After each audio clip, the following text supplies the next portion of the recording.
So the new unit we will start today is computing research methods. Yeah, and basically the research methods unit is being taught at different levels, like in level 5, level 6, maybe level 7, and is being taught in any field, like in computing, in business, in sociology, or anywhere, because the research can be done in any of the field. Yeah. Yeah.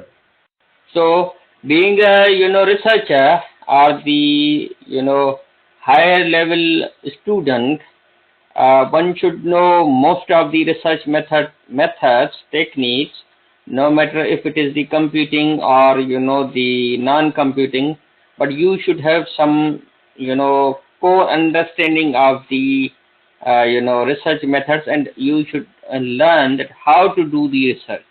Yeah.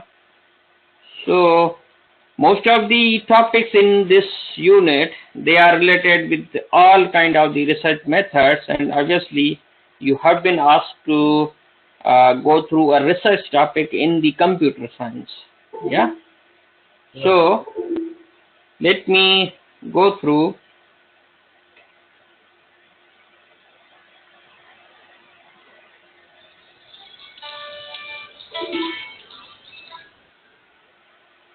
What is research?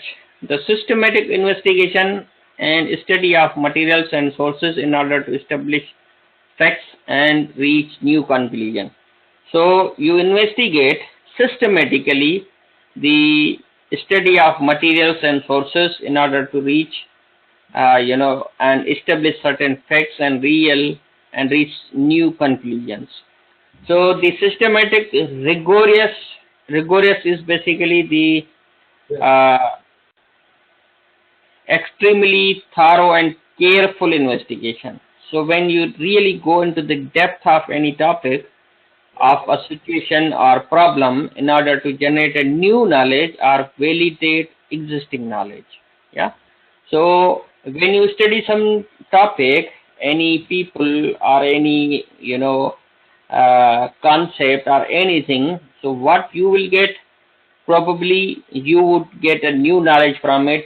Maybe somebody has you know found it or not, or probably you can validate the existing knowledge. For example, you say that if you want to prove that a theory XYZ is true or not, like you might have heard, the mathematical equations, you sometimes prove any concept or formula, by, let's say, providing left hand side is equal to right hand side, or with some assumptions, and then you say hence proved. Have you done before? Yeah. Yeah, in Yeah. physics and something like that. Yeah. So Mhm. research is basically the, either you get a new idea, or you, when you try to prove that the idea or validate the knowledge, then it's again the research. Yeah. So it gave you knowledge, it helped you to get the things validated, and then you become the researcher. Yeah. Yeah. So idea is behind this, that probably in your course, yeah, in your study, you might be doing the existing research, or maybe you will be doing the new research. Whatsoever, it will enhance your knowledge through detailed investigation. Yeah. Yeah. Now, research techniques, normally there are many, but we will discuss, some of them. One is the applied research. Yeah, refers to scientific study and research that seeks to solve the practical problems. So, applied research, as the name implies, you apply some research to the practical problems. It is used to find the solutions to everyday problems. For example, to cure illness and develop innovative technologies rather than to acquire knowledge for knowledge's sake. For example, Applied researchers may investigate ways to improve the agriculture, cultural crop production, treat or cure specific disease, improve the energy efficiency of homes, offices, or modes of transportation, or whatsoever.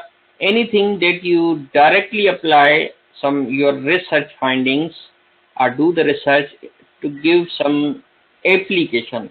Make sense? Yeah. Then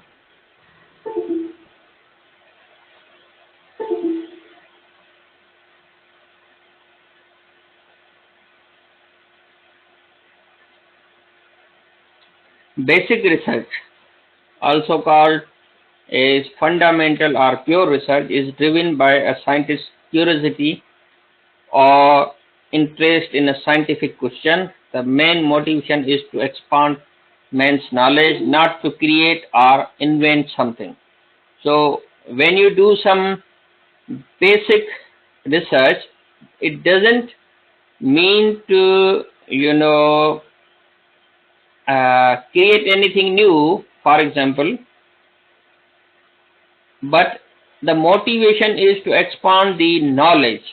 Yeah, that is called the basic research. There is no obvious commercial value to the discoveries that result from the basic research. So normally, if the for example, you might have heard that in order to prove a single line of mathematics, for example, like scientists took their ages to solve it. Do you get what I mean? Yeah. Yeah.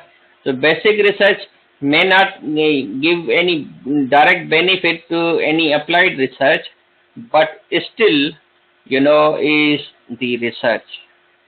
For example, basic science investigations probe for answers to questions such as how did the universe begin? Yeah. What are protons, neutrons, and electrons composed of? How do slime models reproduce? What is the specific genetic code for fruit fly or whatsoever? So just giving the answer to giving answers to particular simple questions. Obviously, it is not easy, yeah, but research for the sake of knowledge, yeah, that's it. So basic research, and the earlier one was the applied research. When you apply something to in order to produce or solve some problem with some application, yeah.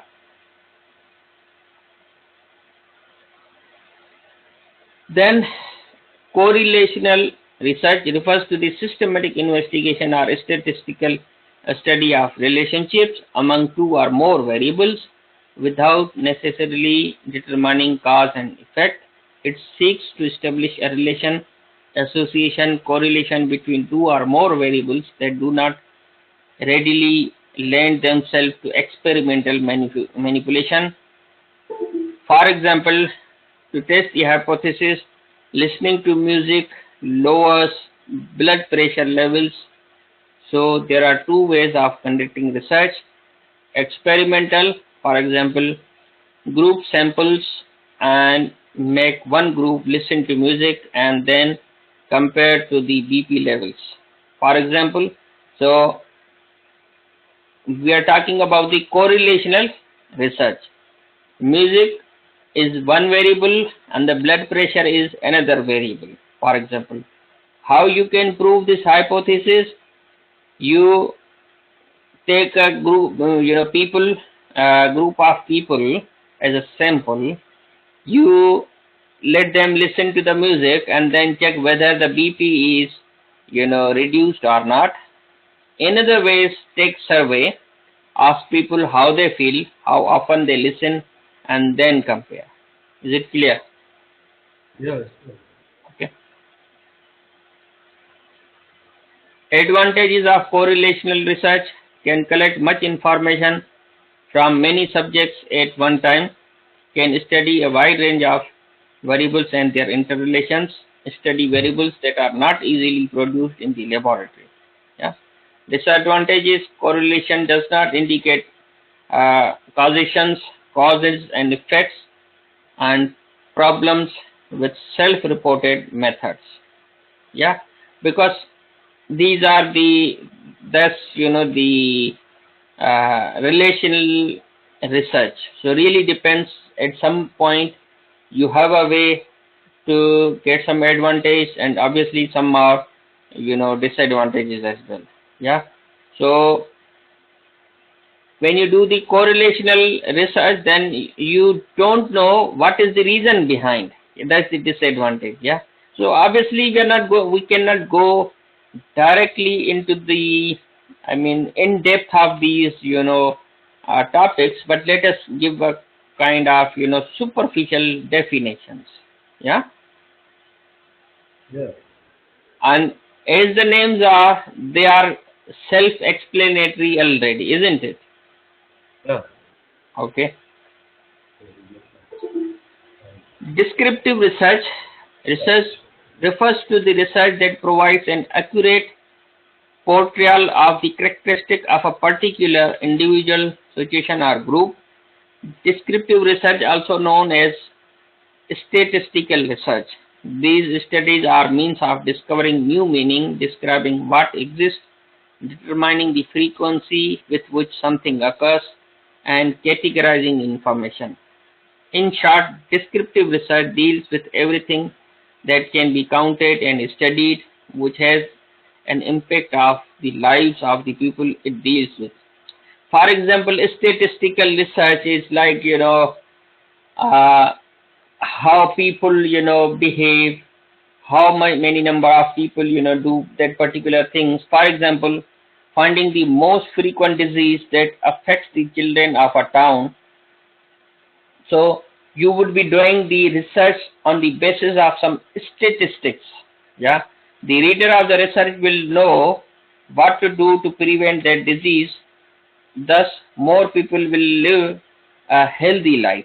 So, from the statistics, yeah, from the past, when you did the research, it will benefit, to audience, yeah, to people, whatever is described into the research, yeah, they will get a benefit. For example, it means the people who will live healthy life, they haven't done the research, but out of the descriptions of the research, people will get benefit. Yeah, Yeah. like vaccination of, let's say, polio. Everyone knows that if you will not get the immunization vaccinations to your children, then you will get a serious diseases. Yeah. So how they are being operated, like they rely on the descriptive research. Yeah. Yeah. Advantages: the people individual studied are unaware, so that they act naturally or as they usually do in everyday situations, obviously. So whoever they study, yeah, if they are unaware, so normally they will get the benefit from it. It is less expensive and time consuming than quantitative experiments, collects a large amount of notes from detailed studying, as it is used to describe and not make any conclusions. It is to start the research with it. So you have some, pre-defined or pre-research material in front of you. That's easy. Yeah. But it is the start. Yeah. You can do further research, but you have something in hand. Disadvantage: this descriptive research requires more skills. So nobody can say that, okay, I have found this disease, this disease, and this disease, for example, may be treated, now. Otherwise, after 200 years, for example, nobody will be living on the earth. Yeah. So it is very difficult. Does not identify cause behind a phenomena. Response rate is low in this research. Results of this research can change over the period of time. Yeah. So simply, just few of the points on the fingers, like advantages and disadvantages. the name itself, descriptive research, is self-explanatory, and we did the example. Yeah. Yeah.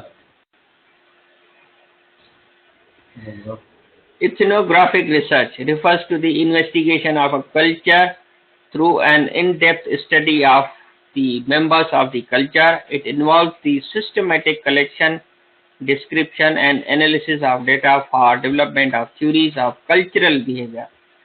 It studies people, ethnographic, ethnic groups, and other ethnic formations, their ethnogenesis, composition, resettlement, social welfare characteristics, as well as their material and spiritual culture. Data collection is often done through participant observation, interviews, questionnaires. So ethnographic is also known as the anthropology, yeah, like dealing with social sciences, yeah. So how anything related with the social sciences, obviously with their settlement, their social deeds, their material life, yeah, their spiritual, their culture, their religion, yeah. Yeah. So how normally you do this research?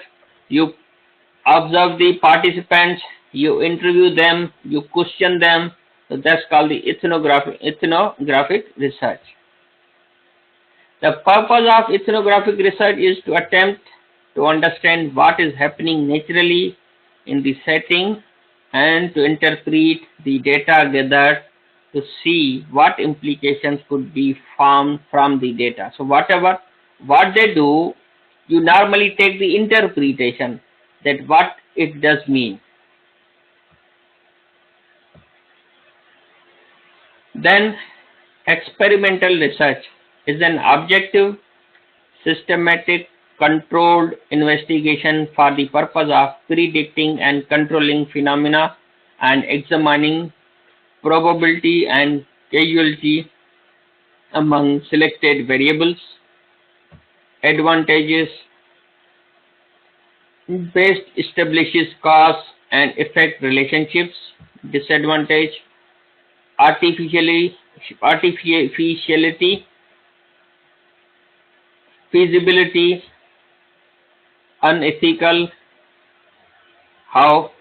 So when you do an experiment, now we are coming to the experimental research. So obviously it means it would be a kind of laboratory research. Yeah. Yeah. You need to achieve an objective systematically and through controlled investigation for the purpose of predicting and controlling phenomena and examining probability and causality among selected variables. So advantage is that you can know the cause and effect. For example, if you are increasing one variable, for example, if you are increasing one particular item or ingredient, then you know that what you will get in on the other end. Yeah.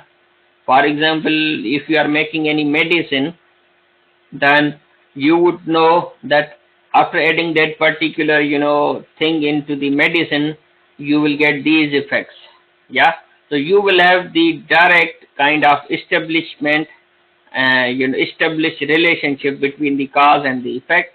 But the disadvantage, you are doing a kind of artificial thing within the laboratory. Yeah. Feasibility may not be good enough because it is in-house research kind of. Maybe you don't have the sufficient the experiments, the experimental tools. Yeah. Maybe cost effective.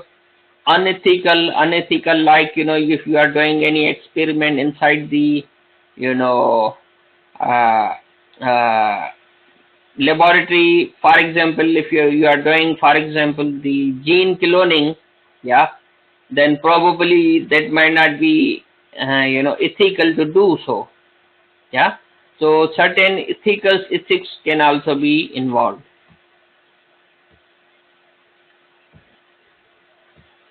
The simplest experimental design includes two variables and two groups of participants. For example, the two variables could be independent versus dependent variables. The independent variable is the predictor variable, whereas the dependent variable is the outcome variable. The researchers manipulate and control the independent variable to study its effect on the dependent variable. Example of variables in scientific experiments. If a scientist conducts an experiment to test the theory that a vitamin could extend a person's life expectancy, then the independent variable is the amount of vitamin that is given to the subjects within the experiment. This is controlled by the experimenting scientist. So you have a vitamin, you have a life of a person, then one thing is depending on the other. So that is an experiment, yeah, you do, that how vitamins, affects on the man's life. Yeah. Probably there could be any other things that you will be doing the research, the experimental research, then you will be dealing with the dependent variable and then the independent variable, right? Yeah. We are just, doing the superficial theories, yeah, which has a kind of keywords that you can just understand from the words, and that what would be involved, and really depends when you will be doing a kind of real research, then you will be using these terms many times, and you would be really dealing with those terms, and again and again, and then you will have a variety of information regarding this method, isn't it? Yeah.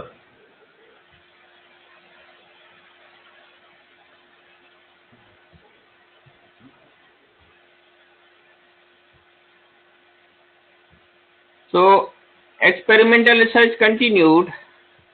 So we discussed the two variables, then two groups of participants, like control versus experimental group. Before beginning the experiment, the researcher randomly assigns his or her sample to two different groups. The control group and the experimental treatment group or clinical group. The control group receives no manipulation of the independent variable, no treatment, whereas the experimental group receives the manipulation of the independent variable. Yeah. So as I explained, that highlights of the experimental research is that you select some two variables and then you select a group. You are applying on one group and you are not applying on the another group research. So that would work in this way, right? For example, if you want to prove something, that for example, you have created a vitamin, and so the variables will be vitamin increase the person's age. How you would prove? You would say here is the 30 people who took the vitamin. That's one person out of group, and here is the let's say 70 people didn't take the vitamins. Another group. So you observe that 30 people survived 5 years more than the one who didn't use it, right? Yeah. Is that clear? Yes. Okay.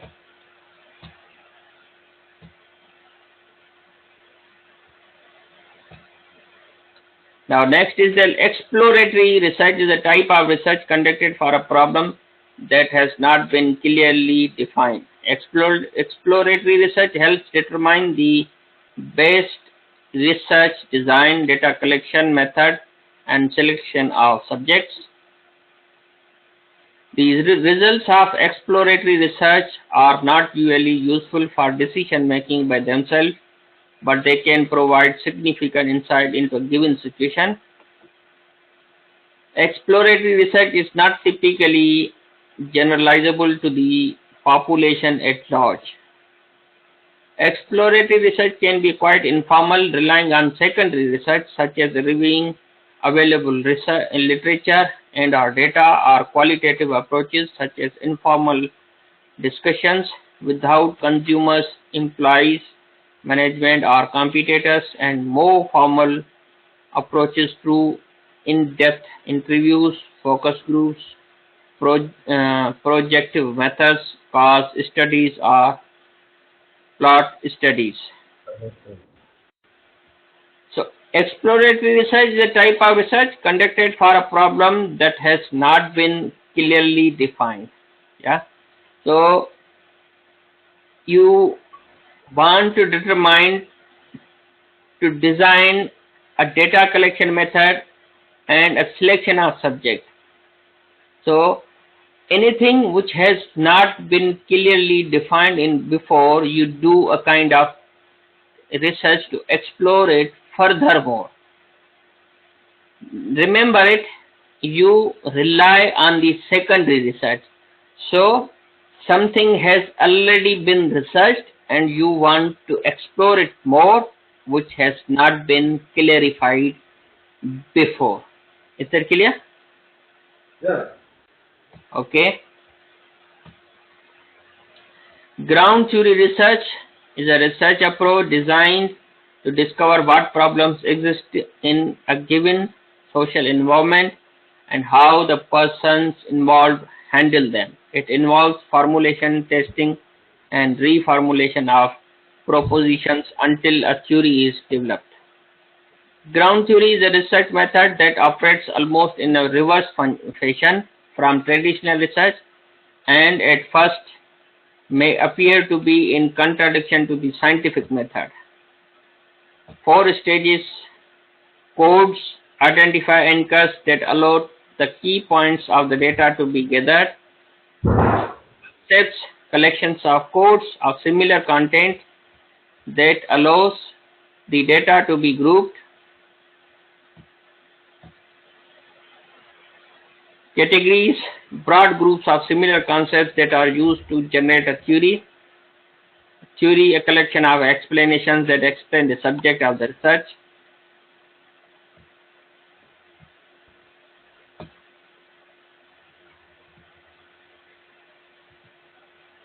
so the ground research, theory research is a research approach designed to discover what problems exist in a given social environment and how persons involved handle it.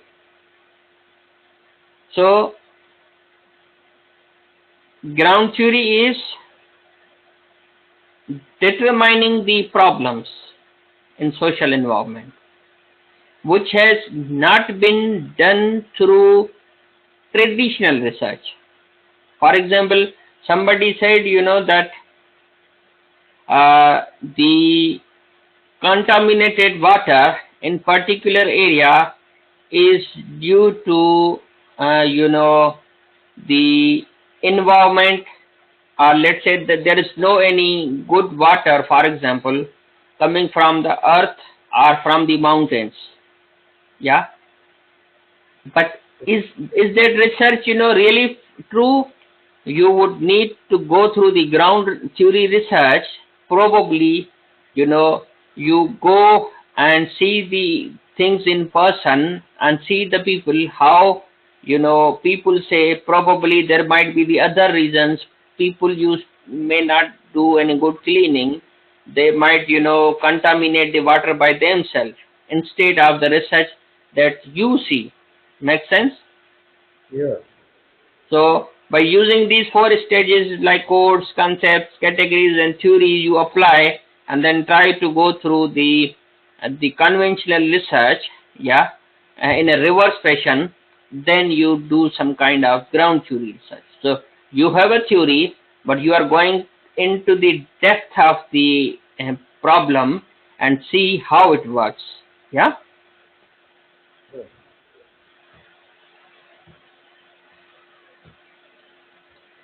Historical research is a research involving analysis of events that occurred in the remote or recent past. Its application is historical research can show patterns that occurred in the past and over time, which can help us to see where we came from and what kind of solutions we have used in the past. Understanding this can add a perspective on how we examine current events and educational practices. The steps involved in conduct of historical research are identifications of research topic and formulation of research problem question, data collection or literature review, evaluation of materials, data synthesis, report preparation or preparation of the narrative exposition. So historical research is based on you know the analysis of events that occurred in in remote or recent past, right? As the name implies, yeah.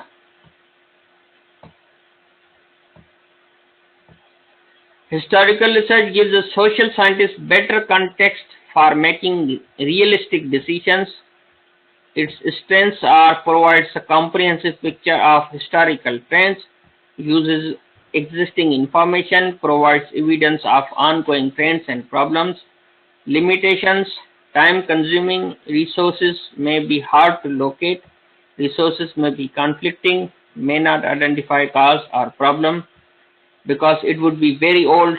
For example, you know, if you go 5,000 years, back, then you might find some symptoms, you might find some findings about something living like a dinosaurs, or maybe 10,000 years ago, you might find dinosaurs, uh, but you don't know that, there's no any proof that what they were and how they came, and many more things, there are certain limitations, yeah, and information may be incomplete, obsolete, inconclusive, or inaccurate. Yeah, Yeah. makes sense. Yeah, sure. Data restricted to what already exists. Phenomenological research, an inductive descriptive research approach developed from phenomenological philosophy. Its aim is to describe an experience as it is actually lived by the person. Phenomenology is concerned with the study of experience from the perspective of the individual, bracketing taken for granted assumptions and usual ways of perceiving. They are based in a paradigm of personal knowledge and subjectivity, and emphasizes the importance of personal perspective and interpretation. As such, they are powerful for understanding subjective experience, gaining insights into people's motivation and actions, and cutting through the clutter of taken for granted assumptions and conventional wisdom. So, phenomenal research, an inductive descriptive research approach developed from phenomenological philosophy. Its aim is to describe an experience as it is actually lived by a person. For example,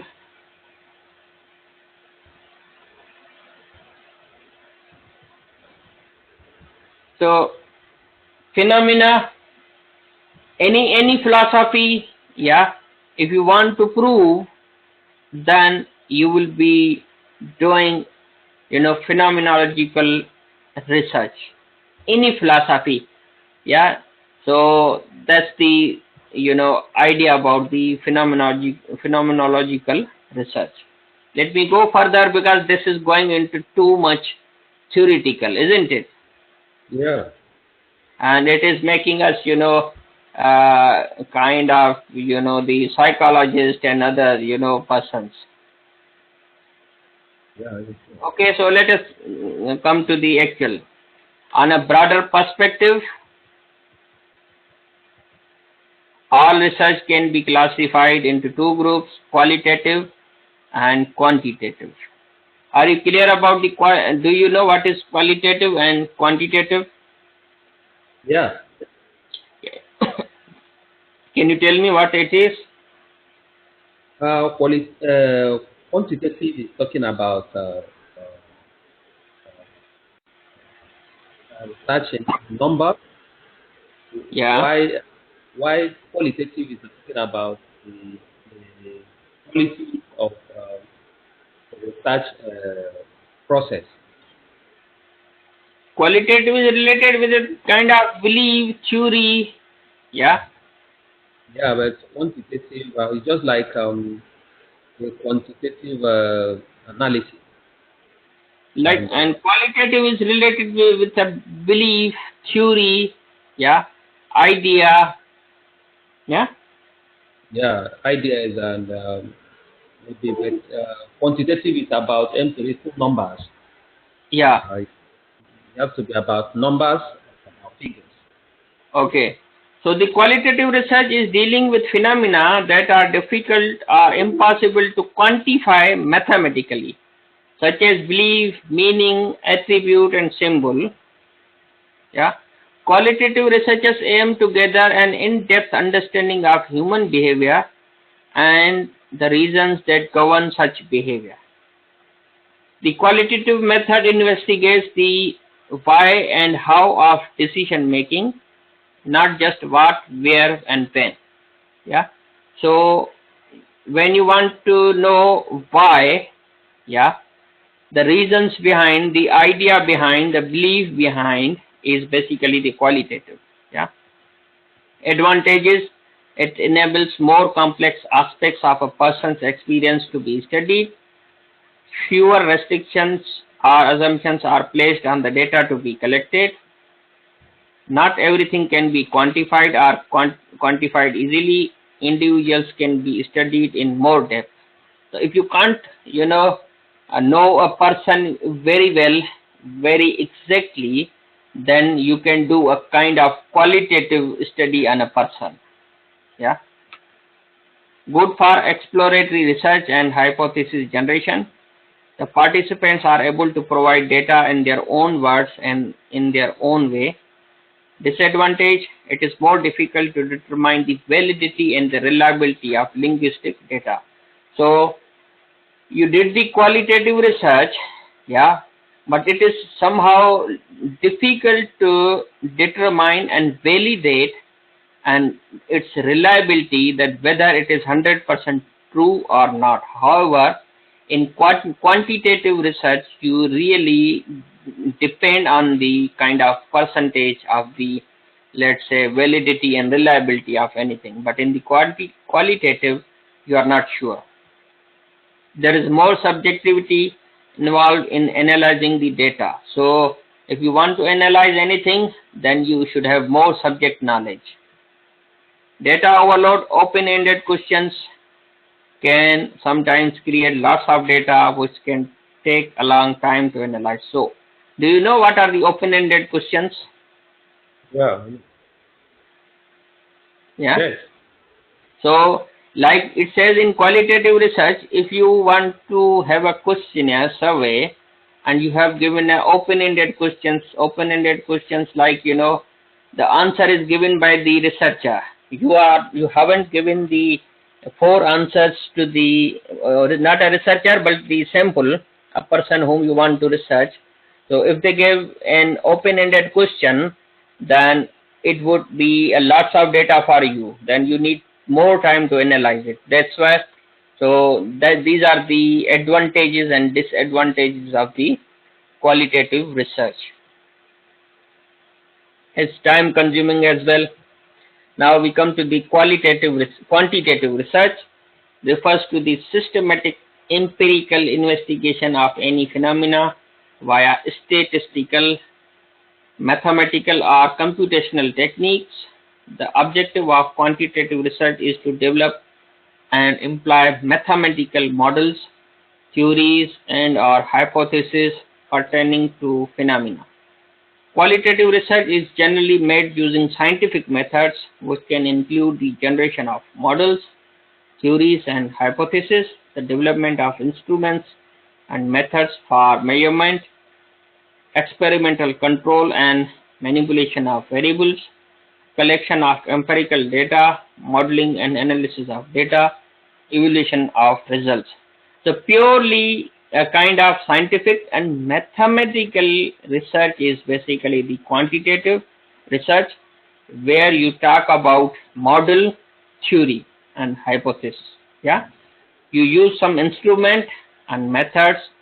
You manipulate the variables. You collect empirical data from the experiments. Yeah, you analyze the data. Yeah, and you evaluate the results. While in quantitative research, you don't have that kind of data in front of you. Quantitative research advantages: the quantitative research allows the researcher to measure and analyze data. The researcher is more objective about the findings of the research. Quantitative research can be used to test hypotheses in experiments because of its ability to measure data using statistics. So hypothesis is basically like you have to say something. For example, the uh, reasons of increasing temperature on the earth is due to the uh, not due to less number of trees in the world, for example. Yeah, then you probably you want to prove the hypothesis. Yeah, for example, using certain data. Make sense? Yeah. Disadvantage: the main disadvantage of quantitative research is the context of the study or experiment is ignored. Are you clear what is hypothesis? Yeah, I know hypothesis. Can you explain to me? Hypotheses are like theories that are not yet scientifically proven. Sorry?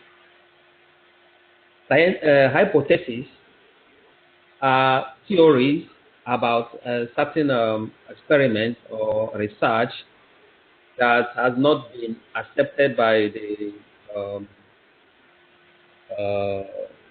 scientific community as laws, because there is a difference between in science we have laws and we have hypotheses. Yeah, but that's the one definition. But hypothesis is basically you want to do something, you want to prove something. Yeah. Maybe, for example, if you say 1 plus 1 is equal to, yeah, when you say that, or in other words, let's say 1 plus 1 is not equal to 2, then when you would try to solve this hypothesis, then your research would be failed. Yeah.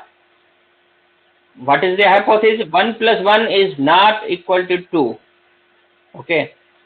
When you would come with the findings, then your outcome will be different. Okay. Then it means you concluded that the hypothesis is wrong. For example, yeah, or in other words, when you wanted to add 1 plus 1 equal to 2, and when you really added it, then you proved it that it is true. Make sense? When you prove a hypothesis, it becomes a law in science. Yeah. But that's what I said.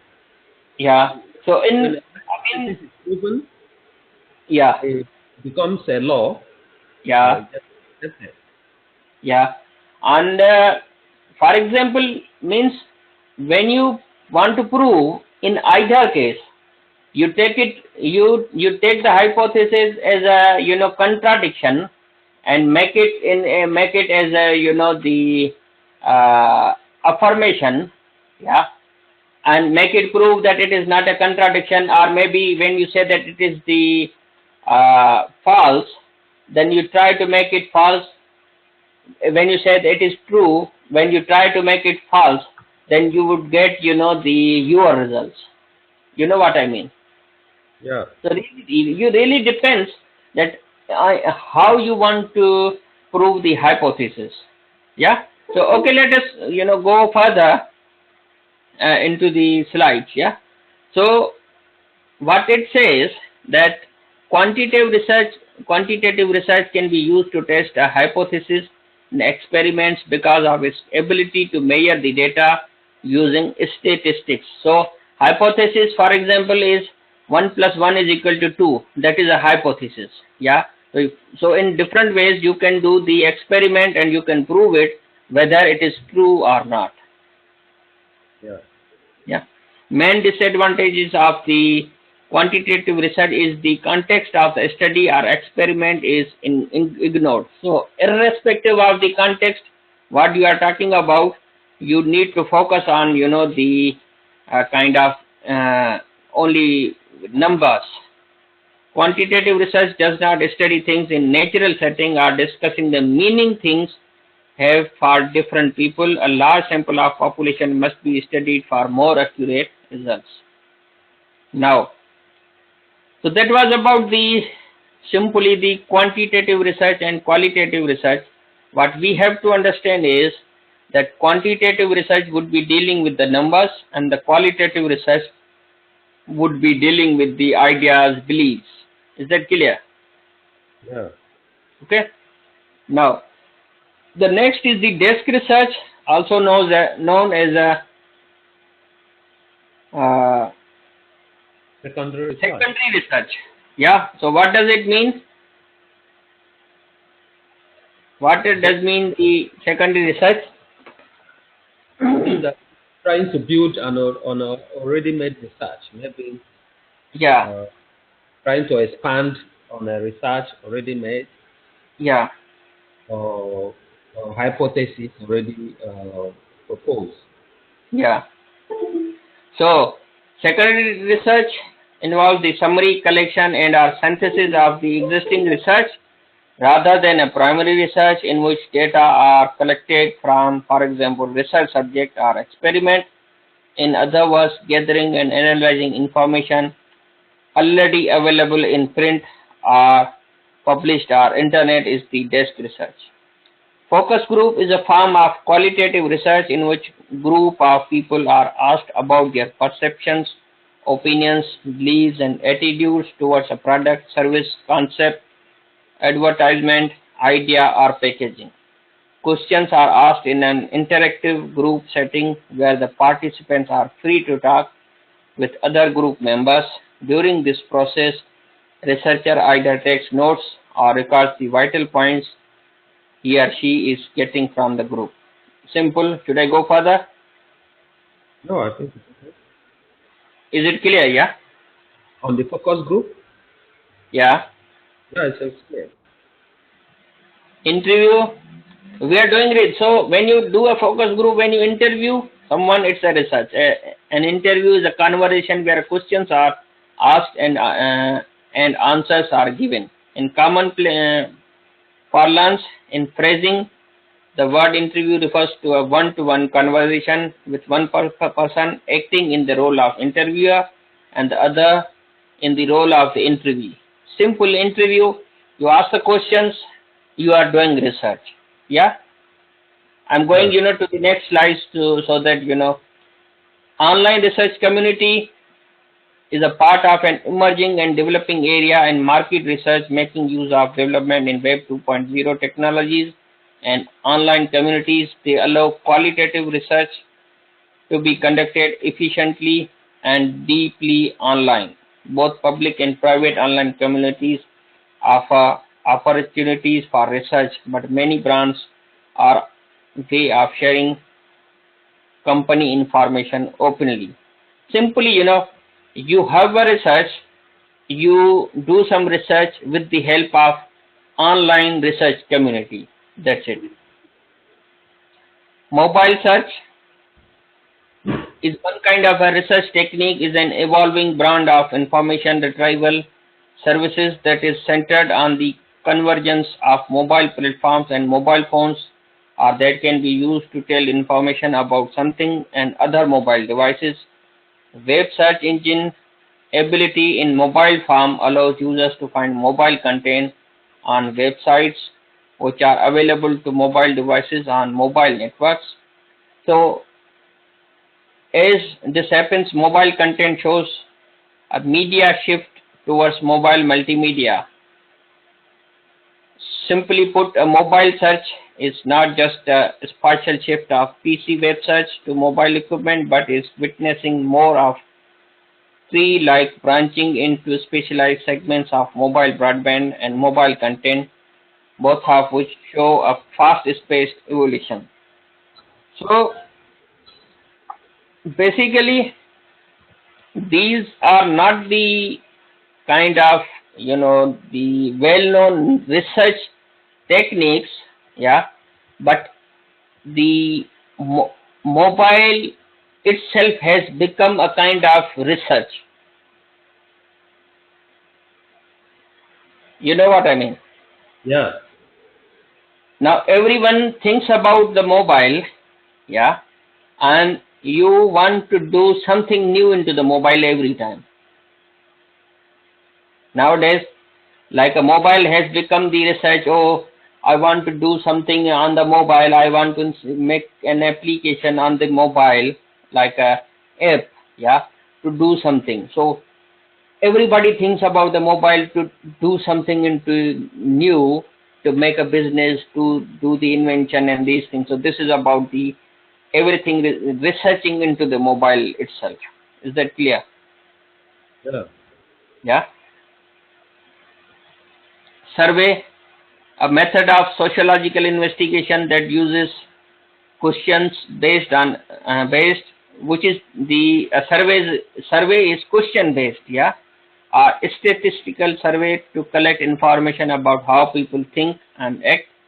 For example, a possible application of survey research to a business context might involve looking at how effective mass media is in helping form and shift public opinion. So mass media is like the media, any paper media, electronic media, whatsoever, they shift the public opinion. So you can do survey, yeah. That's a sociological investigation. That's also a kind of the research technique, yeah. Yeah. So research techniques, survey, you do surveys, you are doing research, you are doing something on mobile, you are doing something on the literature available from online research community, you interview someone, that's the research. Focus group are being asked the questions, you are doing some research desk, quantitative research, qualitative research we discussed, and few more topics in like phenomenological research we discussed, historical research, yeah, Yeah. and many more we discussed in in this session today. You realize there were lots of research, isn't it? A lot. Yeah. So let us come to the our last few topics.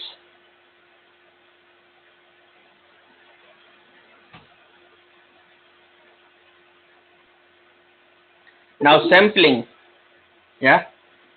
The process of selecting a number of individuals for a study in such a way that the individuals represent the larger group from which they were selected. So do I need to continue these slides? Now there are about you know 5 6 slides, or maybe we complete tomorrow, or in the next class. What do you say? Okay. I mean, you are free to attend. Continue now. I am free, but I don't know how many slides. It's like 6 slides, Yeah. or maybe we continue from the next from here. We complete it next Saturday and or Sunday. Okay, that's fine. We will spend some time on these slides, and we will be touching the learning outcome 2 from the next class. Yeah. Okay. Okay. Yeah. So any other question from the previous slides you want to ask? No, no, no. Let's go forward. Yeah. Or if you want, I can complete this. It really depends on you. No, you go ahead if you want. I'm looking at your own time. If you still have the time, we can just rush through it. I think they are all mostly theory based. I can, after Yeah, going through, I can go back to read again. sorry. So you want me to continue, yeah? Yeah, go ahead. Okay. Now sampling. Sampling is basically, for example, you surveyed, 1,000 people and you want to study kind of, only 10 people. You want to study, let's say, 80 people. Yeah, that's the sampling.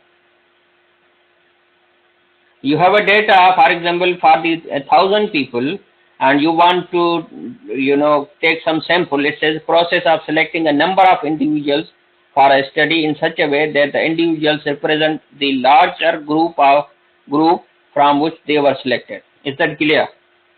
Yeah. Sampling is like a, even you have, let's say, you can confidently say that you have surveyed like 10,000 people, and obviously you will not be giving the thoughts of 10,000, but you would select, probably hundreds. So one type is probability based. A probability sampling method is any method of sampling that utilizes some form of random selection. Simply, you randomly select and you conclude, you analyze the data. Is that clear? Yeah. So they are self-explanatory, and you can find the examples and more definitions in these slides. But the first line is basically the main thing which I will be reading for you. Yeah? Okay. Selective. The purposive sampling known as judgmental, selective or subjective sampling is a type of non-probability sampling technique. Non-probability sampling focuses on sampling technique where the units that are investigated are based on judgment for the researcher. So whatever you judge, for example, you surveyed 10 areas and you think that with two of the areas you will have a complete and accurate information, you did a selective sampling. Clear? Yeah. Convenience based sampling, also known as availability sampling, is a specific type of non-probability sampling. It's a kind of, again, the selective sampling that relies on data collection from population members who are conveniently available to participate in the study. So for example, you have this population and you are convenient that you can take this sampling from this. Simple. Clear? Yeah.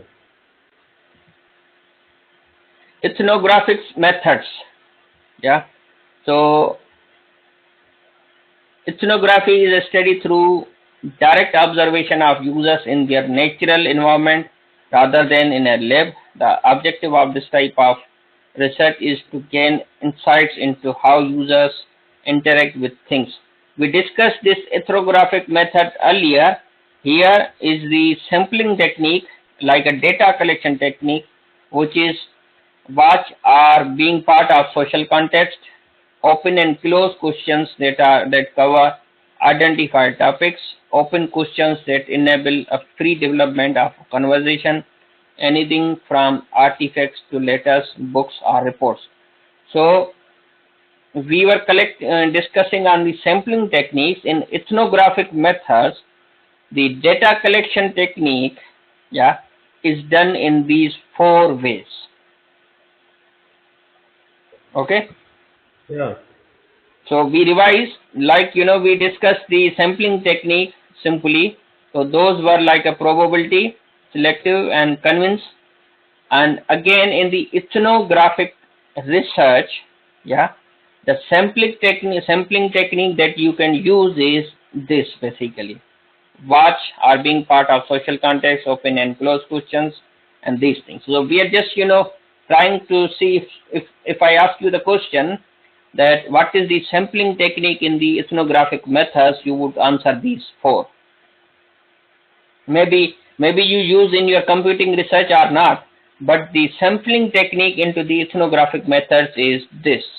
4 points. Is that clear? Yeah. Okay. Now, ethics and research. You know, the ethics, it is most important that you should do your research under certain ethics.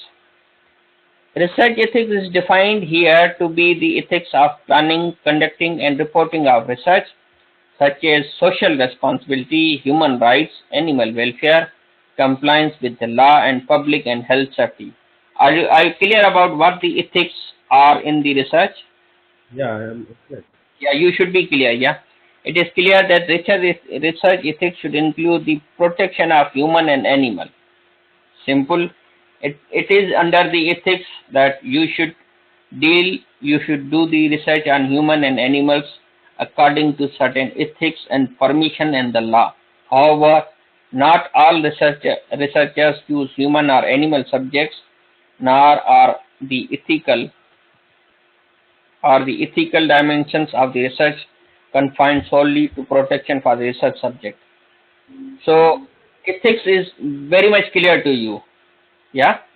Yeah. So challenges in the ethics like a collection, use and interpretation of the data. So any data that you want to deal, certain challenges are there. Collection of data, use of data, methods, relationships among the researchers, and from where you get the information, whether you can do the research on particular topic or not. For example, can you do the research in the atomic energy? Maybe not. Yeah, maybe you need to be to take a bond. Yeah, and maybe the government may not allow you to do the research, isn't it? Yeah. Principles, beneficence to do good, non-malfeasance, Okay. yeah, to do no harm, respect for autonomy, fairness, truthfulness, and justice. So, what is the main principle of the ethics? That it should be able to do good, do not harm anyone. It should be independent. It should be fair, truthful, and justice. Ethics approval is gaining the ethical approval on research before starting it. So data analysis techniques we discussed like qualitative methods and qualitative and quantitative methods. Yeah. So the qualitative deals with the ideas and the quantitative deals with the numbers. Now the last topic is data analyzing tools. The data analyzing tools is the processing of the data analysis is basically the process of inspecting, cleansing, transforming, and modeling data with the goal of discovering useful information, suggesting conclusions, and supporting decision making. What are the data analysis tools? They help you to inspect, cleansing, and transform the data. Can you give any example of the data analysis tool?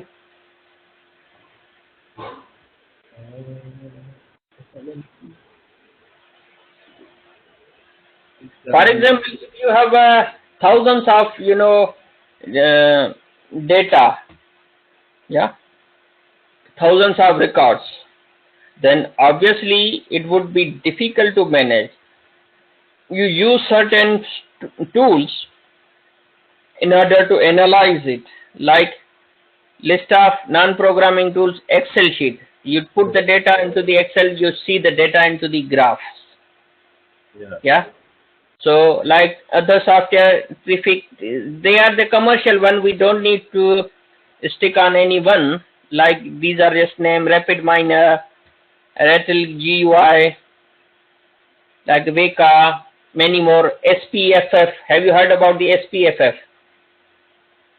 PFS? No. Yeah, SPSS. Yeah, SPSS. No. So there are lots of data analyzing tools in the computing as well as the social research. Really depends which one do you use, but they help you to inspect, cleanse, transform, analyze, model the data. so that you discover the useful information, you suggest the conclusions and take the decisions. Is that clear? Yeah. Yeah.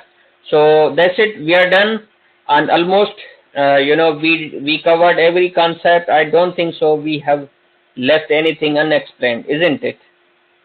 Yeah. This is learning outcome one. Yeah, that was the learning outcome one. So learning outcome one is fully, discussed into 36 slides. It discuss the quantitative methods, qualitative methods, the sampling techniques, the research, techniques, define the research, its definitions, and some examples, limitations, and advantages. That was about the learning outcome one. Yeah. Yeah. So that's it. We end the session today, and we will discuss the next session, next weekend. Yeah. All right. All right then. Bye. Thank you. Bye bye. Thank you.